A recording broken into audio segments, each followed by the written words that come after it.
Live? We are. Oh Welcome. my God. What's Welcome up? to the Did You See That Shit Mixed Martial Arts podcast. I am Mike Straus, a.k.a. Straus21. That is Taje Mahal, Chicago's #1 underground comedian. So underground, you don't even know who the hell I am. And we are the guys from the Did You See That Shit Mixed Martial Arts podcast. If you guys are just joining us for the very first time, shame on you. We do this weekly. I mean, it's been a little... We didn't do it last week. Yeah, well, the PFL was in town. It was a little hectic. It was a little crazy. We don't have a set day per se for this, but we just try to fit it around our schedules. But we do bring this to you once a week usually. And it's just basically, what's been going on in the world of mixed martial arts.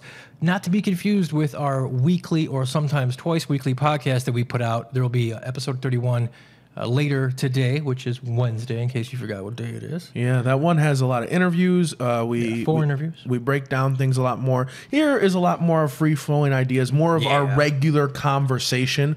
Because at the end of the day, me and Mike are friends. We talk a lot of smack about fans, and we talk a lot of smack about the sport and a lot of smack about a lot of things. So we like to talk a lot about this. Now, one of my first things is my dad's fighting soon, man. Yeah, Daniel Cormier. If no one knows that, it's not really his dad. Listen, DNA test pending. Yeah, I'm hoping 23andMe. I hope he made a really bad mistake back in the day, and then I can claim. Anyways, I'm a huge fan of him. He is my role model. He is everything that I believe that a real champion is, and he is fighting. Stipe, but this is what I'm really upset about, and this really bugs me, and I wanted to talk to you about this a little bit. How come Daniel Cormier can't do great things without dealing with John Bones Jones poking his head into this? Daniel, what do you mean? So Daniel Cormier, John Jones didn't like the fact that Daniel Cormier, he was asked a direct question. Daniel Cormier said, yeah, he's kind of like the Neil Armstrong of our sport, which is true. What is untrue about that statement? And then John Jones then went on a tirade on Twitter, calling him a paper champ, calling him a whole bunch of names. And, Daniel Cormier did have a rebuttal saying, dude, you took steroids. You took yourself out of the sport. So here's my issue. Can we all agree that John Jones is probably one of the greatest mixed martial artists of all time? I think most people believe he is the best. He is the best. He did beat Daniel Cormier twice. Daniel Cormier was okay with losing to him. Correct. He was very polite. He was very nice about it. Obviously he's a competitor. He wants to fight him again. But John Jones took himself out of this. He by his decisions, by the things that he did, he took himself out. That's why he's not a champ. It's not Daniel Cormier's fault. It's not anybody. It's not the UFC fault. It's not fans' fault. It is your fault. I don't know if DC was attacking him. But he was being honest. He said, listen, this guy is so great, but he is kind of, his story looks a lot like the Neil Armstrong story. And it is sad, but it is true. And John Jones, why are you trying to take away credit from Daniel Cormier? What he did is he made the best out of a bad situation. Well, John Jones has to do his part to stay in the media, and he's just speaking his mind too. That's how he feels. He feels DC is a paper champ. He feels that he's beaten DC, cheating. It is what it is. But that fight, the DC and Jones fight, still a little bit off, in the future. So let's get to things that are more pressing here. How about the Bellator welterweight Grand Prix? I am mad. That came from we had an idea that there was going to be more tournaments. Scott Coker has hinted at it, but we didn't know it was going to be welterweight. No, I didn't. But it makes sense now that I think about it and that I broke it down. You've been, for I want to say the last few months, you've been very outspoken how you feel Bellator's welterweight division is better than the UFC. I think it's the best one in the world. This is going to go a long way to prove that. It also gives some of their younger talent a chance to shine, like MVP. If he had to go through the normal #1 contender type situation, I don't think he would grow as fast. Well, if it would be one fight, then another fight, then another. He would probably have 3 or 4 more fights. This way, if he goes into the tournament, he's right away in a high profile fight, and he has a direct line to the title.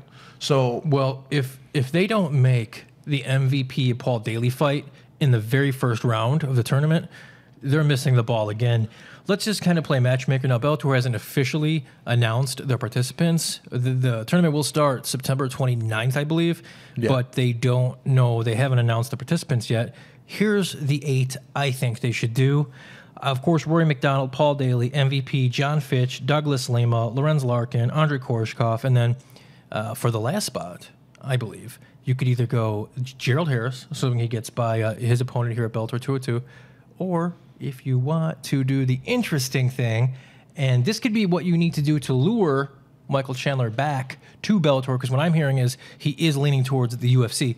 But Michael Chandler, he's a guy that's talked about wanting super fights, going up in weight to fight, bigger name guys. This is perfect for Michael Chandler. So I might be crazy. I love your list. Definitely are crazy. But there's one. I'm very crazy. But there's one person I do not believe needs to be in this tournament because I feel we should go back to the old Bellator tournament style. Right. Is you believe Roy McDonald? Yeah. He has a fight scheduled with Gegard Mousasi. Let him go fight that. Let him camp out during this tournament. Let him have that fight, a nice good payday that will definitely allow him to train and get ready for whoever is going to be the winner of this tournament. Well, to speak to that point, man, if Rory beats Gegard, then he now is middleweight and welterweight champion. Yeah, he can defend both. So, but what I'm saying is that really hinders what you could do with those two divisions if you have one guy holding two belts, but he's participating in a tournament. Yeah, so don't have him in the tournament. I say he is the prize of the tournament. He is already in the finals, ready to go, and then you have everybody else fight. And then obviously start off with the Paul Daly MVP fight. I would like to see John Fitch versus Lorenz Larkin. And then I would like to see Douglas Lima versus Andrei Korshkov. And then, I would put Gerald Harris and Michael Chandler in there. If you can't get Michael Chandler, you made a case of Ed Ruth and Logan Story. For alternates. Yeah, for alternates. But if we're taking Roy out, that's two spots for either Gerald Harris or Michael Chandler. I like them both. If you can't get Michael Chandler, I say Ed Ruth and Gerald Harris is a great matchup, and I would love to see it. Yeah, I mean, Ed Ruth is a phenomenal wrestler, so that's his bread and butter. It's going to be fun to see what Bellator decides to do with that. Also, though, man, they announced a huge deal with DAZN. Don't mispronounce it. It's not DAZN or DAZN. It's DAZN, like the zone, DAZN. But yeah, man, basically it's a 9-figure multi-year distribution deal, and I'm not 100% clear, but I think it's going to be free.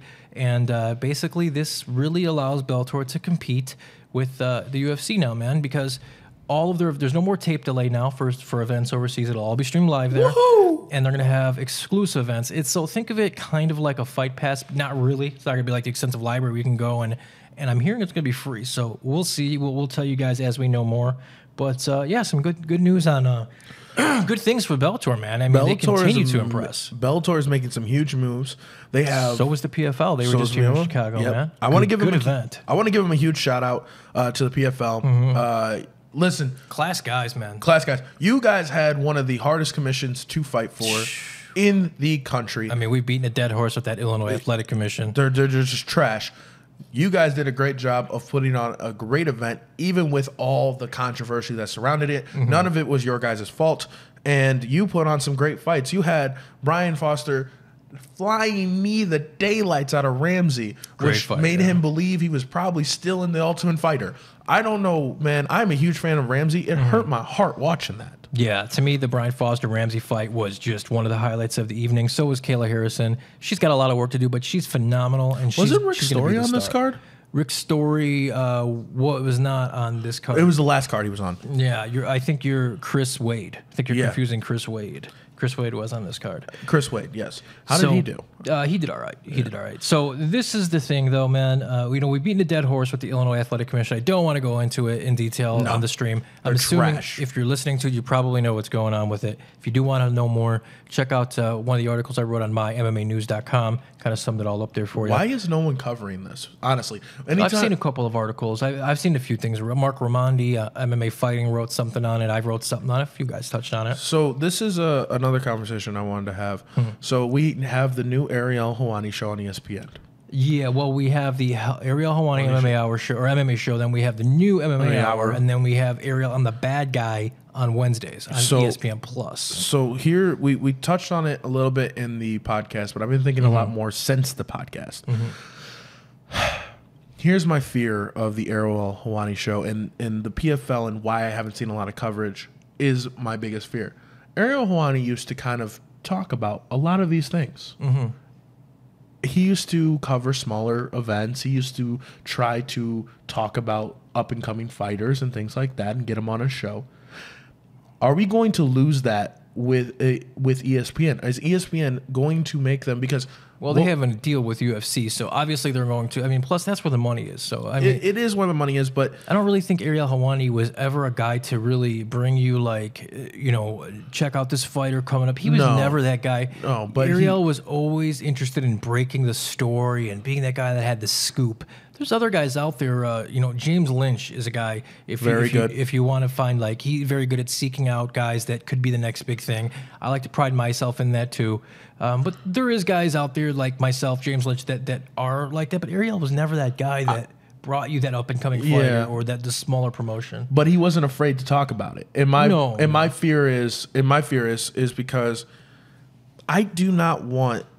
Now that we finally have UFC on ESPN and we have MMA, legit MMA people talking about MMA on ESPN, a big platform. I enjoy ESPN. I do enjoy First Take because I think First Take is entertaining. I haven't watched ESPN in years. But I think I catch a snippet here. I think it's a chance to really bring what MMA is really about to the forefront. My fear is that they're not going to do that, because what was the highlight of Ariel Helwani and the bad guy? What were they talking about? Conor McGregor, and if he runs the UFC, or who needs who more? We've had that conversation 100 times. Yeah. Right now, ESPN and FS1, all they're talking about is where LeBron James is going to go. Are we going to have the MMA version of that, of what's happening with John Jones? What about Brock Lesnar? Yeah. Oh my God, Conor McGregor did something else crazy. Ariel Helwani, I'm a huge fan of you. And Chael Sonnen, you are in the know of some of the best wrestlers in the world, and you are plugged in to fighting. Please do not please do not allow them to force you to just talk about the biggest headlines. Talk about other. I know, but also talk about other fighters too. There are other big headlines happening that are other than Conor McGregor and Brock Lesnar. Well, that's my issue with shows on ESPN and even Fox Sports 1 to a degree. I'm just not a fan because they all have a very predictable blah format. Ariel and the Bad Guy was the first episode was on last Wednesday. The second episode will be on later today. It just has it's on ESPN Plus. It just has a very typical ESPN feel. I wasn't a fan of the show. I'll probably give it another try, but I don't know if I'm going to like it. And speaking on to the Ariel Helwani show, the new show that he has, again, it had too much. It had a little bit of the old qualities of the MMA Hour, but it had too much of an ESPN-y feel. I hope they work that out. Now, talking a little bit about the new MMA Hour with Luke Thomas, I liked it. I mean, I'm a fan of Luke, but he has to make it his own. Yeah, they need to figure it out here. We'll see, man. It's a work in progress, but I don't think that the ESPN deal is going to do anything to dispel the myth of, hey, bro, do you watch UFC? Yeah, bro. I fight UFC. It's like, dude, MMA is the sport. I said that one time. And I don't think that this deal with the UFC and ESPN, I don't think it's going to do anything to dispel that. If anything, it's going to nurture it. But, that's just the nature of the beast, man. I mean, they're not going to want to talk about guys like Jordan Young. They're going to want to talk about Conor McGregor, Brock Lesnar.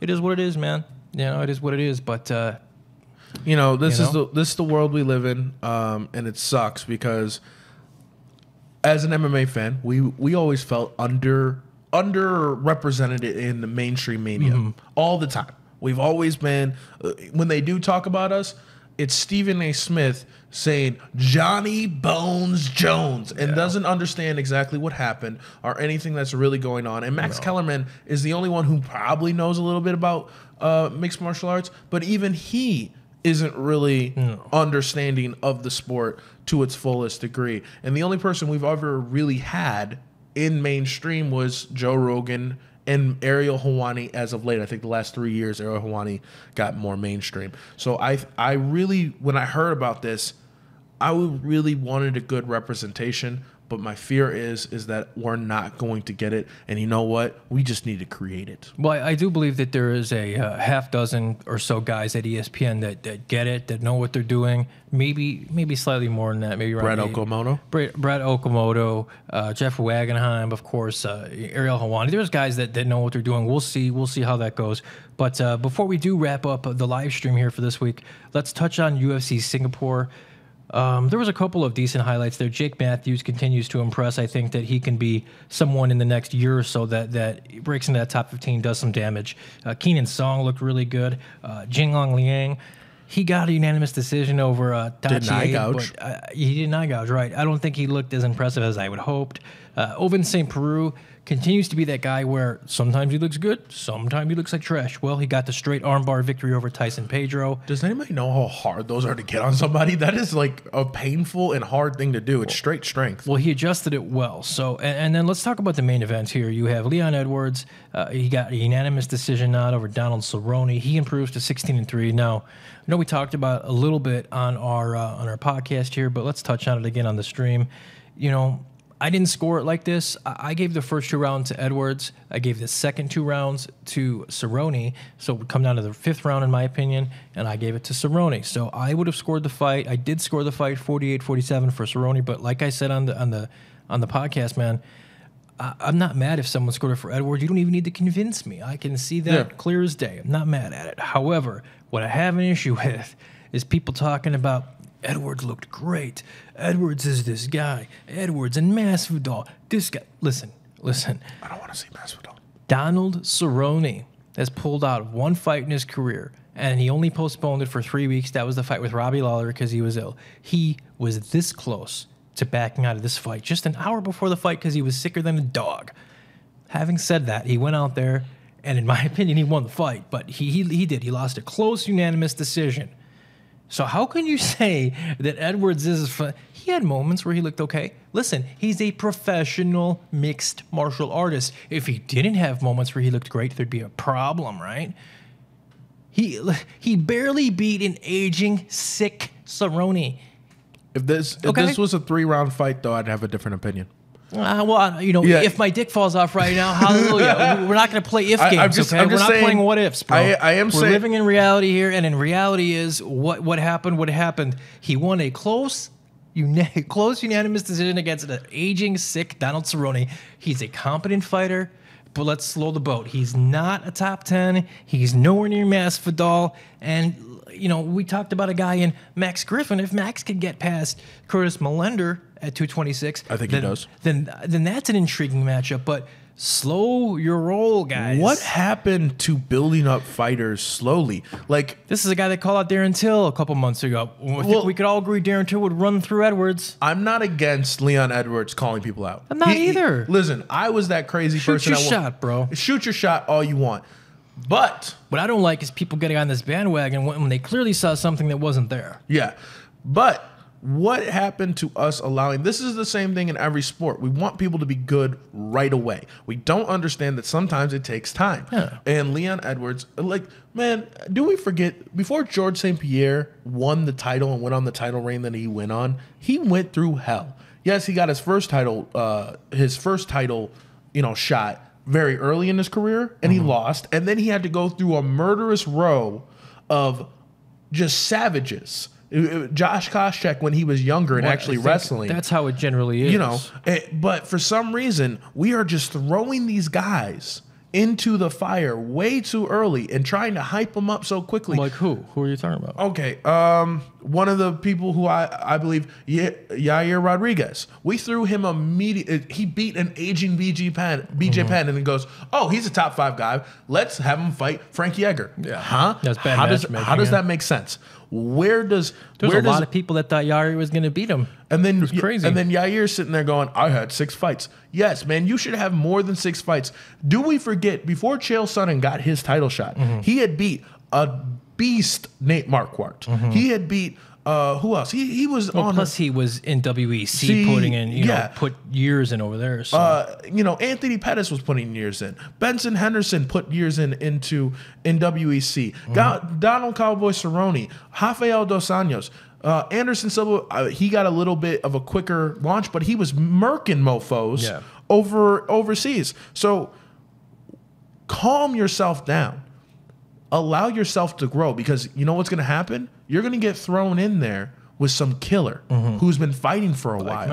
Like Masvidal, who, by the way, has been in the UFC for quite some time. He was street fighting with Kimbo even before that. Yeah, he's a murderer. And you know what? I can make an argument. He gave one of the most tricky guys one of the best fights I ever seen. Oh, yeah. And Damian Maia. A lot of people think he won that fight. I thought he won that fight, only because I believe escapes should count towards something. It does in wrestling. As the media, now, Leon Edwards, have as much confidence in yourself as you should have. Sure. I believe you should. But dear Lord media, dear Lord UFC, stop throwing these guys to the wolves, because now we have a guy in Yair Rodriguez who I do not believe he's a top 10 guy.